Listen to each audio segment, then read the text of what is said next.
අපේ සිහින YouTube channel එකට ඔයගොල්ලන්ව ආදරයෙන් පිළිගන්නවා. අද අපි මේනදළු ශාකය ගැන, එහි ඖෂධීය හා ආහාරමය වටිනාකම් ගැන මෙන්ම තවත් බොහොමයක් විස්තර කතා කරමු. මේවන එහෙම නැත්නම් පර්ණාංග ශාක, එහෙමත් නැත්නම් ferns කියලා හඳුන්වන ශාක වර්ගයක දළු වර්ගයක් තමයි මේනදළු කියලා කියන්නේ. මේවා තමයි ජලජ පරිසරයෙන් භෞතික පරිසරයට අනුවර්තනය වුණු පළමු ශාක කාණ්ඩය.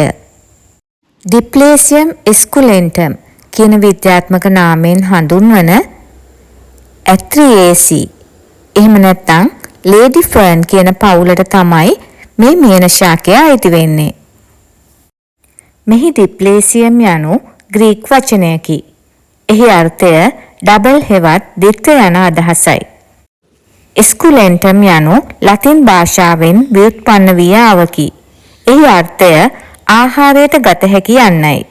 ඉංග්‍රීසියෙන් field head fern, vegetable fern යන නම් වලින්ද, ෆිලිපීනුවන් පාකෝ, පැකෝ යන නම් වලින්ද, උතුරු ඉන්දියාවේ ලිංගුඩා නමින්ද හඳුන්වන්නේ මේ මේන ශාකයයි. මේන ශාකය පරිණත වූ විට මීටරයක් මීටර් 2ක් දක්වා උපරිම උසකට ළඟා විය හැකි නමුත් ඒ වැඩෙන තත්ත්වය මත සාමාන්‍යයෙන් සෙන්ටිමීටර් 50ත් සෙන්ටිමීටර් 100ක් අතර උසකට වර්ධනය විය හැක. මෙම ශාකය තෙතමනය සහිත ප්‍රදේශවල වැඩෙන සදාහරිත ශාකයකි. කොළ සිරස් අතට දිගටිය. මෙහි සමහර කොළ දිගහැරී ඇති අතර දළුවල අග කොටස් තවමත් ඇඹරී දඟර වී තිබෙනු දක්නට ඇත. මේ ආකාරයට දැල්ල කැරකී අලි හොඬක් හකුළුවා ගත්තා මෙන් තිබීම මෙහි ඇති විශේෂත්වයයි. මේ මේන ශාකවල මල් පිපෙන්නේ නැහැ. මේවා අපුෂ්ප ශාක. මල් හට නොගත්තද මේවන ශාක බීජාණු මගින් ප්‍රජනන කාර්ය සිදු කරනවා. සාමාන්‍යයෙන් පරිණත මේන කොළ යටින් බීජාණු මලු කීපයක් හෙවත් ස්පෝරාන්ජියා කීපයක් තබා ගනී. මෙම බීජාණු පොකුරු සොරස නමින්ද හඳුන්වයි. මෙවැනි මේවන ශාකවලට ඒවායේ රයිසෝම භාවිතයෙන් අලිංගිකව ප්‍රජනන කටයුතු කළ හැකිය. ගොඩක් වෙලාවට මේන ශාකයත් එක්ක පටලව ගන්න ශාකයන් තමයි කැරන් කොකු, බැර කොකු කියලා කියන්නේ. මේවා මේන කුලයේම වෙනත් ශාක වර්ග දෙකක්. මේවා ස්වරූපයෙන් වගේම රසයෙන්ුත් එකිනෙකට වෙනස්. මේවන කුලයේ අනිත් ශාකත් එක්ක බැලුවම මේනදළු කුඩායි. ප්‍රතිඔක්සිකාරක ගුණය, ශුද්ධ ජීවී නාශක මෙන්ම වේදනා නාශක ගුණ බහුලව ඇති මේ මේනදළු වල තන්තු බහුල වේ. ඖෂධයක් ලෙස මේනදළු වැදගත්සේම එය අත්‍යවශ්‍ය විටමින් හා ඛනිජ ලවණ වලින් පොහොසත් අතර ඒවා අප ශරීරයට වැදගත් මෙහෙයක්ද ඉටු කරයි. මෙය බීටා කැරොටින්, ෆෝලික් අම්ලය, කැල්සියම්, යකඩ සහ පොස්පරස් වැනි පෝෂ්‍ය පදාර්ථ වලින්ද පොහොසත්ය. තවද මෙහි විටමින් A සහ C අඩංගු වේ. ශරීරයේ ලේ අඩු හෙවත් නීරක්තියෙන් පෙළෙන අයට ලේ වැඩෙන්න මේ වගේ වටිනා ශාකයක් නම් තවත් නැතුව ඇති. ඒ වගේම අස්ථිවල ගෙවුණු කාටිලේජ වර්ධනය කිරීමට, අස්ථි බිඳීම් සුව කිරීමට මේනදළු උපකාරී වෙනවා. කිරි දෙන අම්මලාගේ කිරි වර්ධනය කරන්න මේනදළු වලට තියෙන පොදුම හැකියාවක්. අතීතයේදී ආසියාතික රටවල හිස රදය, වේදනාව, දැවිල්ල, අතිසාරය, රෝමැටික්, ග්‍රන්ථි ඉදිමීම්, උණ රෝගය, පාචනය, බඩේ කැක්කුම් ඇතුළු විවිධ රෝගවලට ප්‍රතිකාර කිරීම සඳහා සාම්ප්‍රදායිකව භාවිතා කර ඇත. තවද සමේ කුෂ්ඨ, කැපුම් හා කෘමීන් දෂ්ට කිරීම සඳහාද, තුවාල සුව කිරීමට හා විවිධ සමය ආසාදන සඳහාද බාහිර ආලේපයක් ලෙස මේනදළු කොළ තලපයක් ලෙස අඹරා භාවිතා කෙරේ. කාන්තාවන්ගේ දරු ප්‍රසූතියෙන් පසු මෙම කොළ කසාය අභ්‍යන්තර පිරිසිදු කිරීම සඳහා පශ්චාත් ප්‍රසව සත්කාරයක් ලෙස භාවිතා කෙරේ.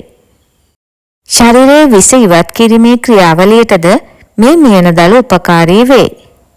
මෙහි ශුද්ධ ජීවීනාශක ගුණ ඇති නිසා බඩවැල්වල පණුවන් සහ අනෙකුත් පරපෝෂිත ආසාදන වලට ගුණදායක වේ. මලබද්ධය හා අජීර්ණ තත්ත්ව නැති කිරීමටද මියනදළු වලට හැකියාව ඇත.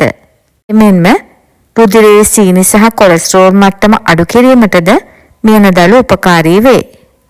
ශරීරයේ විෂ ඉවත් කිරීමේ ක්‍රියාවලියටද මේ මියනදළු උපකාරී වේ.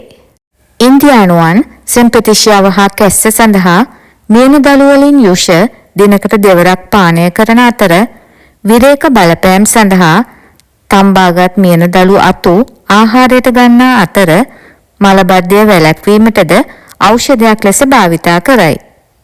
ඉන්දුනීසියාවේ සූදාන ප්‍රජාවද උණ සරම්ප හා සමේ රෝග සඳහා ප්‍රතිකාරවලට මෙම මියනදළු භාවිතා කරන අතර ඔවුන් හිසකෙස් වර්ධනය වැඩි කිරීම සඳහා හිසකෙස් වල මුල් පැළඳ සිටී. ව්‍යංජනයක් විදිහට උයලා, තම්බලා, තෙල් දාලා, මලවලා, මාළුවක් විදිහට හදලා, ලුණු මිරිසට කලවම් කරලා, පොල් සම්බෝලයට කලවම් කරලා, සලාද වලට, ස්ටූ වලට, ඇඹුලක් විදිහට වගේම බැදලත් මේ මියනදළු ආහාරයට ගන්න පුළුවන්. තව කලවම් මැල්ලුමට මියනදළු මිශ්‍ර කැඳ, මියනදළු මිශ්‍ර කිරිබත්, මියනදළු තේ ආදී විවිධ ආහාර මෙමගින් සකසාගත හැක.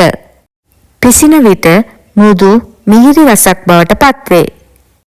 මියනදළු කැඩුවට පස්සේ වතුර බේසමකට දාලා ඒකට ලුණු දාලා පැය භාගයක් පැයක් විතර තියන්න ඕනේ. සමහරු ඒකට ලුණු වලට අමතරව කහ, දෙහි වගේ දේවලුත් එකතු කරනවා.